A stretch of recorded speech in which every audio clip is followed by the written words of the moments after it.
ఆంధ్రప్రదేశ్ రాజకీయాల్లో పట్టుమని ఇంకా 6 నెలలు కూడా కాలేదు కానీ అప్పుడే మంత్రి వర్సెస్ ఎమ్మెల్యేగా వార్లు కొనసాగుతున్నాయి. జనసేన, బీజేపీ, టీడీపీ కూటమిలో కూడా క్షేత్రస్థాయి కార్యకర్తల్లో లుకలుకలు మొదలవుతున్నాయి.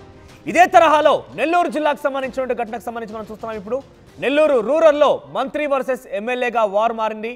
మంత్రి నారాయణ వర్సెస్ ఎమ్మెల్యే కోటంరెడ్డి శ్రీధర్ రెడ్డిగా అక్కడ కోల్డ్ వార్ జరుగుతోంది. నెల్లూరు కార్పొరేషన్ పన్నుల వసూళ్ల విషయంలో రగడ మొదలైంది.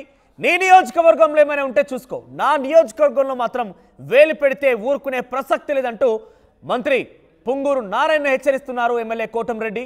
మంత్రి ఎమ్మెల్యే మధ్య అధికారులు నలిగిపోతున్నారు. అయితే నెల్లూరు రూరల్ నియోజకవర్గ ఎమ్మెల్యేగా ఉన్నారు కోటంరెడ్డి. ఆయన నియోజకవర్గంలో పొంగూరు నారాయణ పన్నుల వసూలకు సంబంధించిన విషయంపైన వేలు పెడుతున్నారట. ప్రస్తుతం సంబంధిత శాఖ మంత్రిగా కూడా నారాయణ ఉన్నారు. అయితే నారాయణ ప్రమేయం అక్కడ ఉండడం పైన ఎమ్మెల్యే కోటంరెడ్డి తీవ్ర అసహనం వ్యక్తం చేస్తున్నారు, వ్యతిరేకత కనబరుస్తున్నారు. బహిరంగంగానే ఆయన నీ నియోజకవర్గంలో ఏమైనా చూసుకో, కానీ నా నియోజకవర్గంలో అనవసరంగా వేలు పెడితే డెఫినెట్గా ఊరుకునే ప్రసక్తే లేదంటూ హెచ్చరిస్తున్నారు. సో ఒకసారి కోటంరెడ్డి బహిరంగంగానే హెచ్చరించారు. ఆయన ఏం మాట్లాడారో చూద్దాం. నగరంలో పెద్ద ఎత్తున దుబారా రేగేది ఏమిటంటే, ఇళ్ల పన్నుల వసూళ్ల కోసం నగర కార్పొరేషన్ అధికారులు ఇచ్చేసి మమ్మల్ని ఏ విధంగా అంటే ఆ విధంగా మాట్లాడుతూ ఉన్నారు. కరెంటు కట్ చేస్తూ ఉన్నారు, కుళాయిలు కట్ చేస్తామని చెప్తున్నారు, డప్పులు వేస్తామని చెప్తున్నారని ప్రజలు ఆవేదన వ్యక్తం చేస్తూ ఉన్నారు. దాని మీద నగర కమిషనర్ గారికి, అధికార యంత్రాంగానికి స్పష్టమైన ఆదేశాలు ఇవ్వడం జరిగింది. నెల్లూరు రూరల్ నియోజకవర్గంలో 26 డివిజన్లలో బలవంతపు వసూళ్లు ఎక్కడా చేయవద్దు. ఇంటి పన్నులు ఖచ్చితంగా అందరూ చెల్లించాల్సిందే, దాంట్లో ఎలాంటి అనుమానం లేదు. వారికి నోటీసులు ఇవ్వండి, విడతల వారీగా సమయం ఇవ్వండి, చెల్లిస్తారు. కానీ బలవంతపు వసూళ్లు, ప్రజల్ని భయభ్రాంతులు చేసే రీతిలో వసూళ్లు అలాంటివి ఉండకూడదు. నెల్లూరు నగర కార్పొరేషన్లో మున్సిపల్ యాక్ట్ మాత్రమే ఉండాలా. రూరల్ ఎమ్మెల్యేగా కోటంరెడ్డి శ్రీధర్ రెడ్డి యాక్టు, కమిషనర్ గా సూర్యతేజ గారి యాక్టు ఉండదు. ఇక్కడ ఉండాల్సింది మున్సిపల్ యాక్టు. కాబట్టి కమిషనర్ గారిని, అధికారులందరినీ కూర్చోబెట్టి మాట్లాడి చెప్పిన మాట ఏమిటంటే, ఇంటి పన్నులు వసూలు చేయాల్సిందే, కానీ ప్రజల్ని ఒప్పించి మెప్పించే చేయాలా. అలా కాకుండా ఇష్టారీతిగా భయభ్రాంతులు చేస్తామంటే అది సరైన చర్య కాదని కూడా చెప్పడం జరిగింది. నేను చాలా స్పష్టంగా చెప్పింది ఏమిటంటే, నేను కోటీశ్వర్ల సమస్యల గురించి మాట్లాడేవాడిని కాదు. కోటీశ్వర్ల సంక్షేమం గురించి, కోటీశ్వర్ల అవసరాన్ని గురించి మాట్లాడే వ్యక్తిని కాదు. ఎందుకంటే ఈ సమాజంలో పేద, నిరుపేద, సామాన్య, మధ్యతరగతి కుటుంబాల పక్షాన నేను ఉంటా. వారి సమస్యల మీద మాత్రమే మాట్లాడుతా. వారికి మాత్రం ఎక్కడ అన్యాయం జరిగినా ఎమ్మెల్యేగా, సామాన్య కుటుంబాలకి అండగా ఉండే ఎమ్మెల్యేగా దాంట్లో మాత్రం రాజీ పడే ప్రశ్నే లేదు. ఈ విషయంలో ఎక్కడి దాకైనా, ఎందాకైనా సరే సామాన్య, పేద, నిరుపేద, మధ్యతరగతి కుటుంబాల, చిన్న చిన్న వ్యాపారస్తుల ప్రయోజనాల విషయంలో, వాళ్ళ సమస్యల విషయంలో ఎందాకైనా, ఎక్కడి దాకైనా పోరాటానికి సిద్ధంగా ఉంటా, సమస్యల పరిష్కారానికి సిద్ధంగా ఉంటా అని చెప్పడం జరిగింది. ఎవరైనా రైట్, మొత్తం మీద నేను సామాన్యుల పక్షాన ఉంటా, ప్రజల పక్షాన ఉంటా, నేను కోటీశ్వరుల పక్షాన కాదు, వారిపై ఒత్తిడి తీసుకురావద్దంటూ ఆయన డైరెక్ట్ గానే, అంటే మంత్రి పేరు ఉచ్చరించినప్పటికీ కూడా ఏకంగా ఆయన అదే ఉద్దేశం వచ్చినట్టుగా మాట్లాడుకొచ్చారు. ఇక్కడ ఆ రకంగా ఇబ్బంది పెట్టడం సమంజసం కాదు అన్నట్టుగా ఆయన మాట్లాడుకొచ్చారు. ఒకసారి ప్రతినిధి సీనియర్ జర్నలిస్ట్ కృష్ణమోహన్ దగ్గరికి వెళ్దాం. కృష్ణమోహన్, అసలు ఏం జరుగుతోంది? మంత్రికి ఎమ్మెల్యేకి మధ్య ఆ కోల్డ్ వార్ గల కారణం ఏంటి? ఒక రకంగా కోటంరెడ్డికి సంబంధించి చూస్తే కనుక కోటంరెడ్డి గతంలో కూడా వైసీపీ హయాంలో కూడా మాజీ మంత్రి అనిల్ కుమార్ యాదవ్తో కూడా ఈ రకంగా విభేదించారు. ప్రస్తుతం పొంగూరు నారాయణతో విభేదిస్తున్నారు. అసలు నారాయణ ఏ రకంగా నియోజకవర్గంలో ఆయన వేలు పెడుతున్నారు, దాన్ని ఏ రకంగా కోటంరెడ్డి వ్యతిరేకిస్తున్నారు? అప్డేట్స్ ఏంటి? మనోజ్, నెల్లూరు కార్పొరేషన్లో మంత్రి versus Nellore rural MLA Kotamreddy Sridhar రెడ్డిగా మారిందని చెప్పాలి. అంటే ఇక్కడ బేసిక్గా నెల్లూరు కార్పొరేషన్ మొత్తం కలిపి, నెల్లూరు టౌన్ నియోజకవర్గం, నెల్లూరు రూరల్ రెండు కలిపి 54 డివిజన్లు ఉంటాయి. దీంట్లో 28 డివిజన్లు వచ్చి నెల్లూరు టౌన్ పరిధిలో ఉంటాయి, 26 డివిజన్లు వచ్చి నెల్లూరు రూరల్ డివిజన్ పరిధిలో ఉంటాయి. అయితే ఇటీవల కాలంలో కార్పొరేషన్ వ్యవస్థలో దాదాపుగా 100 కోట్ల రూపాయల వరకు బకాయిలు ఉన్న నేపథ్యంలో మున్సిపల్ శాఖ మంత్రిగా ఉన్న నారాయణ ఒక రిక్వెస్ట్ చేశారు. చాలా క్లియర్గా పబ్లిక్కి చెప్పారు, మీ దగ్గర చాలా పెండింగ్స్ ఉన్నాయి నెల్లూరు టౌన్లో, అందులో జిల్లా మంత్రిగా నేను ఉన్నాను, అందులో రాష్ట్ర మంత్రిగా ఉన్నప్పటికీ జిల్లా పరిధిలో ఒక నెల్లూరు కార్పొరేషన్లోనే 100 కోట్లకి పైగా నిధులు బకాయి ఉండడంతో దాన్ని ఆయన కొంత సీరియస్గా తీసుకున్నారు. ఆ నేపథ్యంలోనే నెల్లూరు టౌన్, నెల్లూరు రూరల్లో ఉన్న ఎవరైతే బకాయిలు ఉన్నారో దాదాపుగా 81 మంది పెద్ద స్థాయిలో డబ్బులు కట్టాల్సిన వాళ్ళు చాలా వరకు బకాయిలు ఉంటే వాటన్నిటినీ యుద్ధ ప్రాతిపదికన వసూలు చేయాల్సిన పరిస్థితి ఉంది అని చెప్పి ఆయన అధికారులను సూచించిన పరిస్థితి. ఆ విధంగా ఎవరైతే డబ్బులు చెల్లించలేదో వాళ్ళ ఇండ్లకి వెళ్ళి వాళ్ళ ఇంటి ముందు ధర్నా చేయడం, వాళ్ళ ఇంటి ముందు కూర్చోవడం అధికారులు, లేదంటే వాళ్ళకి కరెంట్లు కట్ చేయడం, వాటర్ పైప్స్ని కట్ చేయడం, ఇటువంటి చర్యలు చేస్తున్నారు. ఈ నేపథ్యంలోనే ఇష్యూ మొదలైంది. నెల్లూరు టౌన్ పరిధిలో ఉన్న 28 డివిజన్లు, నెల్లూరు రూరల్ పరిధిలో ఉన్న 26 డివిజన్లకి మొత్తం కూడా, అంటే నెల్లూరు కార్పొరేషన్ ఈ రెండు కలిపి ఉంటుంది కాబట్టి ఇక్కడ మంత్రి వర్సెస్ రూరల్ ఎమ్మెల్యేగా ఒక వాతావరణం అయితే చోటు చేసుకునే పరిస్థితి అయితే ఉంది. ఒకవైపు మంత్రి ఏమో పూర్తిగా కూడా మున్సిపల్ కార్పొరేషన్ అధికారులందరినీ కూర్చోబెట్టి మీరు డబ్బులు వసూలు చేయాల్సిందే, పన్నులు వసూలు చేయాల్సిందే అని అంటుంటే, మరోవైపు శ్రీధర్ మాత్రం, నెల్లూరు రూరల్కి సంబంధించిన ఎమ్మెల్యే శ్రీధర్ మాత్రం, మీరు నా నియోజకవర్గంలో చాలామంది పేదవాళ్ళు ఉన్నారు, ప్రధానంగా అక్కడ చాలా చిన్న స్థాయి వ్యక్తులు ఉంటారు, పేదవాళ్ళు పనిచేస్తుంటారు, పేదవాళ్ళకి సంబంధించిన ఆహారం ఉంది ఇక్కడ, మీరు మా వాళ్ళ దగ్గరికి వచ్చి మా డివిజన్లో ఉన్న, అంటే తన పరిధిలో ఉన్న రూరల్లో ఉన్న పరిధిలో ఉన్న 26 డివిజన్లలో మీరు ఇక్కడికి వచ్చి ఒత్తిడి చేస్తే మాత్రం నేను ఒప్పుకోను అనేది ఆయన చెప్పారు. మీరు అవసరమైతే డబ్బున్న వాళ్ళ దగ్గరికి వెళ్ళి వాళ్ళ దగ్గర మీ జులం చూపించండి.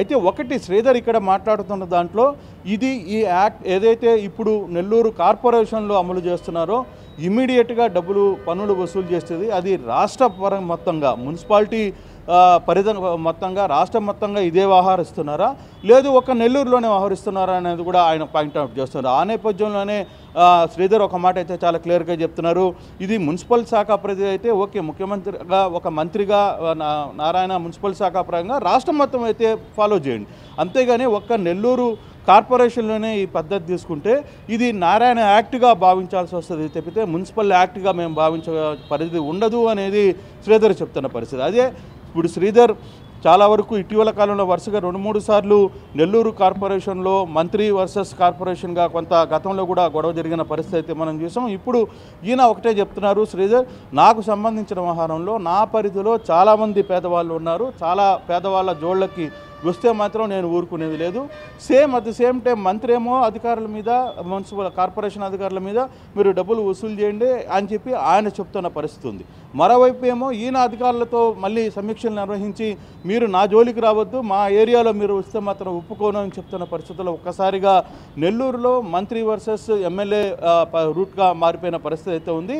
ఇది చిలికి గాలివానగా మారే పరిస్థితిగా కనపడుతుంది. అయితే ఎప్పుడు నారాయణ సంబంధించిన వ్యవహారంలో ఎక్కడ కూడా ఆయన కొంత కాంట్రవర్సీలకి దూరంగా ఉండే ప్రయత్నం చేస్తున్నప్పటికీ కూడా కొంత ఇంటర్నల్గా పెద్ద ఎత్తున ఇష్యూ అయితే నడుస్తుంది.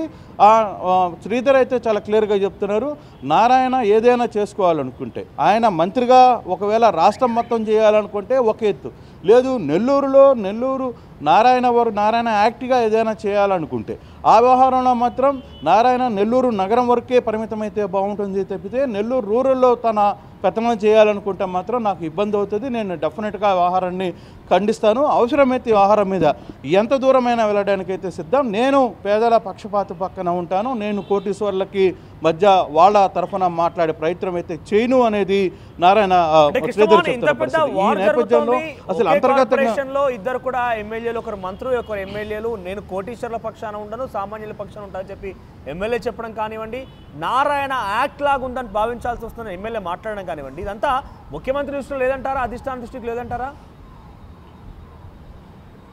బహుశా ఇది వరుసగా నిన్న శనివారం నుంచి జరుగుతున్న పరిస్థితి. లాస్ట్ వీక్ మంత్రి నారాయణ నెల్లూరుకి చేరుకున్న తరంలో అక్కడ మంత్రులతో అయితే నారాయణ చెప్పడం ఏంటంటే, కార్పొరేషన్లో 100 కోట్ల రూపాయలు బకాయిలు ఉంటే ఇది చాలా ఇబ్బందికరమైన అంశం అనేది నారాయణ వాదన. అందుకే నేను రిక్వెస్ట్ చేస్తున్నాను, సాధ్యమైనంత వరకు మీరు పన్నులు చెల్లించండి. ఇప్పటికే 81 మందిని గుర్తించాం, వాళ్ళలో 60 మంది దాకా పన్నులు చెల్లించే ప్రక్రియ చేస్తున్నారు.